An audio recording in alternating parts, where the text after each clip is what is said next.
How to reset the home screen layout back to default on your Redmi Note 11 Pro. So for that, you have to follow this step and watch the video till the end. First of all, unlock your phone and go to your setting app. Once you are here, you have to scroll down and go for your display.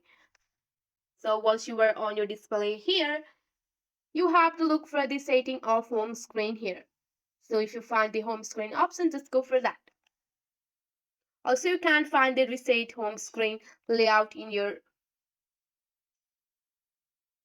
display. So here on my Redmi device, there is no any reset option. So if you want to restore your home screen to your default layout, you have to just tap on the theme option. Once you are on your theme option, just go for your profile and tap on the theme option here. And here you can see the classic. Just go for the classic option and you have to apply. Just go for the apply option. After applying, here you can see that this will restore.